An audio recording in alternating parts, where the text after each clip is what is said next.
Friends, তো সবাই কেমন আছো? সবাই কি কি করছো বলো? তো চলো আজকে না রাত্রে রুটি হবে। তো রুটি দিয়ে করার মতো তোমাদের একটা নতুন আমি রেসিপি দেখাই। তো কম বেশি আমরা সবাই বেগুন ভাজা খেয়ে থাকি বাড়িতে। তো বেগুন ভাজা রুটি বাঙালির স্পেশাল। তো বেগুনটাকে যদি এইভাবে করে নাও তাতে তোমরা দেখবে আরো টেস্টি হচ্ছে। তো দেখো আমি এখানে বেগুন কেটে রেখে দিয়েছি, ঠিক আছে?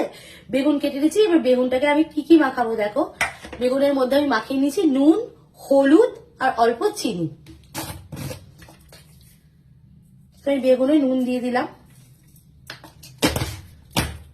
বেগুনটাকে যদি নুন হলুদ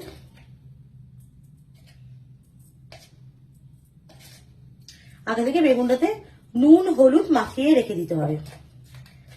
পরিমাণ মতো যতটা নুন হলুদ দেবে, আর তাতে অবশ্যই তোমাকে দিতে হবে চিনি। চিনি ভালো করে বেগুনটার মধ্যে মাখিয়ে দিতে হবে। দেখো আমিও মাখিয়ে নিচ্ছি। এটা চামচ করে মাখাতে যাবে না, তাহলে বেগুনের চারিদিকে সব দিকে হবে না। তো এটাকে একটু ভালো করে মাখিয়ে নেবে। হ্যাঁ, চিনিটা কেন মাখাতে হয়? চিনিটা মাখালে বেগুন কিন্তু এই যে বেগুনটা ভাজার পর যে চিপসে চিপসে থাকে এবং তেলটাও একটু কম লাগে। তো এটা তোমরা কম বেশি সবাই জানো। তো চিনি যদি একটু মাখিয়ে নেওয়া হয় তো বেগুনটা বেশ একটু কুড়কুড়ে ভাব থাকে।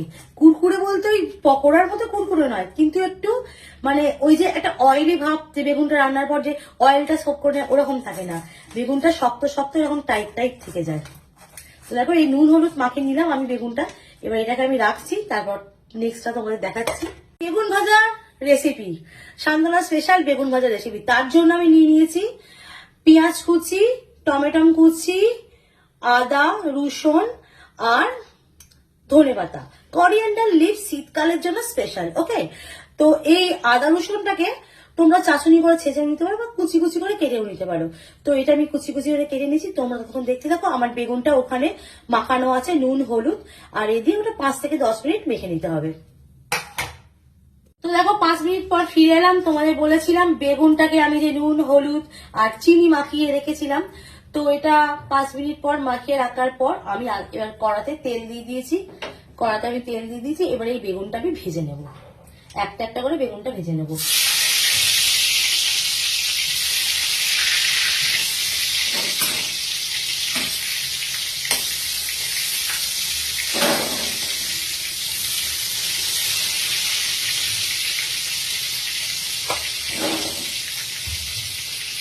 বেগুন ভাজা হচ্ছে, আর এটা আমি করছি সর্ষের তেলে রান্নাটা। বেগুন আমার ভাজা হচ্ছে। এবার বেগুনটা এক পিঠ ভাজা হলে দেখে দেখে নিতে হবে, আর এক পিঠ করে উল্টে উল্টে ভাজতে হবে। বেগুনটা দেখবে যেন পুড়ে না যায়।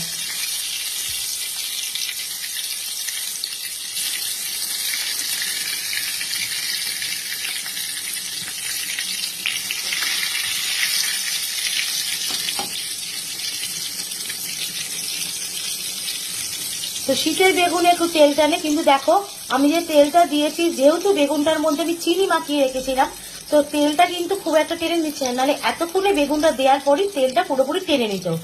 তো দেখো আমার এক্ষণে বেগুন ভাজা হয়ে গেল। আমি বেগুনটা আস্তে আস্তে তুলে দিচ্ছি।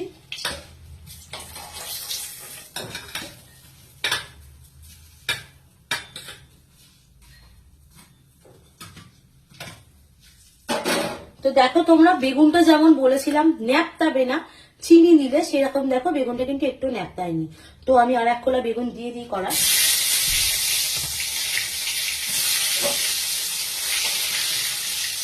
অবশ্যই তোমরা এটা একবার করে দেখো।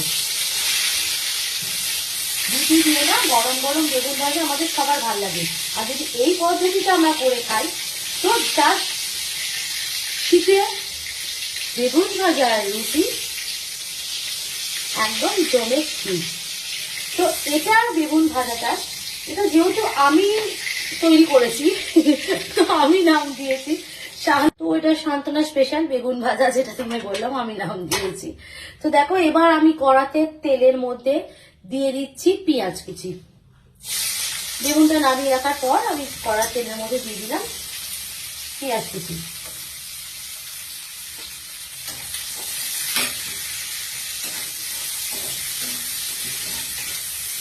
পেঁয়াজ কুচি দিয়ে পেঁয়াজটাকে ভালো করে ভাজা ভাজা করে নিতে হবে।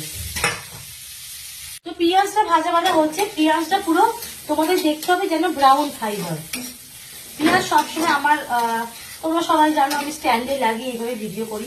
রান্নাঘর আমার খুবই ছোট, তো অর্ধেক দেখানো যায় কারণ ফোন ধরে দেওয়ার মতো কেউ নেই, তো তো এইভাবেই আমি করতে হয়। তো তোমরা আমি যতটা চেষ্টা করি তোমাদের পুরোটাই দেখার। তো পেঁয়াজটা ব্রাউন ফ্রাই হতে হতে তোমরা ওতে একটু চিনি দিয়ে নেবে। যে কোনো রান্নার মধ্যে পেঁয়াজ যখন ভাজা হয় তাতে যদি চিনি দেওয়া হয় পেঁয়াজের একটা কালার আসে, লালচে যে কালারটা, সেই কালারটা পেঁয়াজ ভাজার সময় চিনি দিয়ে দিতে হয়। অল্প চিনি দিয়ে দিলে লালচে কালারটা চলে আসে। তো আমার পেঁয়াজটা ভাজা ভাজা হয়ে গেছে। তো এবার আমি এই টমেটো আগে থেকে কুচিয়ে রাখা টমেটো কুচিটা দিয়ে দিচ্ছি।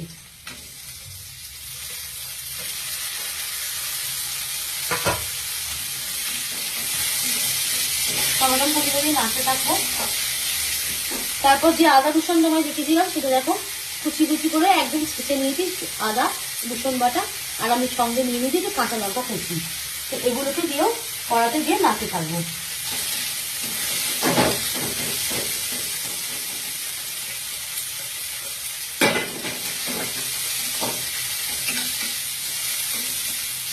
যতক্ষণটা ভালোভাবে ভাজা হচ্ছে এটাকে দিয়ে তোমাদেরকে নাড়তে থাকতে হবে। তো আমার পেঁয়াজ, আদা রসুন, টমেটো, কাঁচা লঙ্কা ভালো করে ভাজা ভাজা হয়ে গেছে। এবার এতে দিয়ে দিতে হবে অল্প নুন, স্বাদ মতো লবণ সবাই দিয়ে নেবে। নুন সবসময় দুবার দেওয়ার পর আর একবার অল্প দেবে, দিলে কি হয় নুনের নাকি ফ্লেভারটা মানে নুনটা কম বেশি হয়ে যায় না, নুন নাকি অ্যাভারেজ থাকে। এটা একটা টোটকা আমার দিলাম দিয়েছিল। তো এইভাবে হওয়ার পর ওতে একটুখানি দিয়ে দিতে হবে হলুদ। হলুদগুলো দিয়ে দিলাম, দিয়ে নাড়তে থাকছি।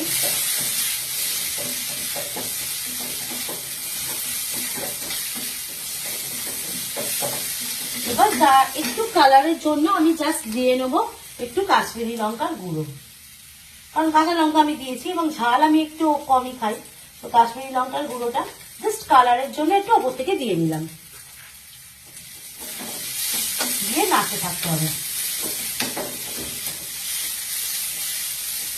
যতক্ষণ না হলুদের কাঁচা গন্ধ যাচ্ছে ততক্ষণ নাড়তে থাকতে হবে। রান্না কিন্তু একটা আর্ট, মাথায় সবসময় রাখতে হবে। তাড়াহুড়ো করে রান্না করলেও রান্না কিন্তু কষার ওপরেই রান্না ডিপেন্ড করছে। তো আমি এবার ওপর থেকে ছড়িয়ে দিলাম করিয়েন্ডার লিভস, ধনেপাতা কুচি।